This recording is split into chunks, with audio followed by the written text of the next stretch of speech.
là, c'est le volume d'impression qui est généreux, d'accord. Vous avez un petit peu plus de 500 mm au cube, donc ça vous permet soit d'imprimer des pièces de grande dimension, soit d'imprimer plusieurs petites pièces. Autre caractéristique de cette machine, ça va être sa régulation en température de chambre ainsi que le plateau chauffant. Ça vous permet du coup d'imprimer des matériaux techniques type PIC, PEC et UTEM sur ce système-là, mais aussi des matériaux plus classiques, que ce soit de l'ABS, du polycarbonate ou bien des matériaux chargés type nylon. Du coup, si on fait le tour de cette imprimante, on a tout d'abord un écran d'utilisation qui se trouve juste ici, qui est assez ergonomique. Vous avez accès à l'ensemble des paramètres directement dessus. Donc on peut suivre soit notre job qui est en cours, soit voir l'ensemble des températures, que ce soit les températures d'extrusion, les températures de chauffe de la chambre ou encore la température du plateau. Du coup, deuxième particularité de cette imprimante, on a 4 rangements de bobines. Donc possibilité soit de mettre des matériaux modèles, soit de mettre vos matériaux support en fonction des jobs que vous allez lancer. L'ensemble de ces casiers sont thermorégulés jusqu'à 60 degrés, ce qui vous permet aussi d'étuer votre matière et d'éviter l'humidité, notamment quand on est sur des nylons chargés, comme aujourd'hui sur notre machine. Du coup, dans cette deuxième partie, nous allons voir ensemble les pièces que nous avons imprimées hier avec l'ensemble de l'équipe Calvision. Donc la première étape, c'est que je vais devoir déverrouiller la porte. L'impression vient de se terminer. La température dans l'enceinte est redescendue, donc je peux manipuler en toute sécurité.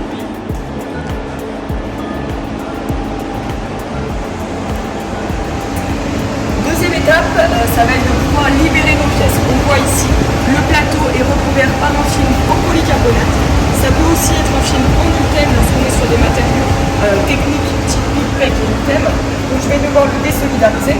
Hop, je vais l'enlever directement pour que l'effet d'aspiration soit retiré et que je puisse du coup retirer facilement mon plateau et mes pièces.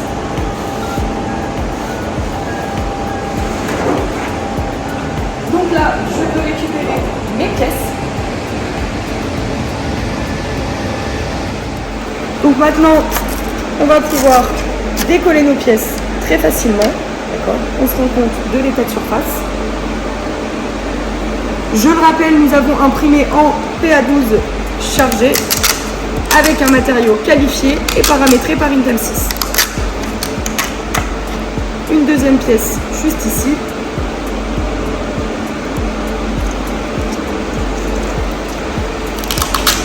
Et enfin, la dernière pièce. Ce qu'il reste ici, c'est donc la tour de purge qui va permettre de nettoyer les têtes à chaque passage et à chaque impression de couche. Et ce qu'on appelle la joue qui permet l'adhérence de l'ensemble de nos pièces au plateau.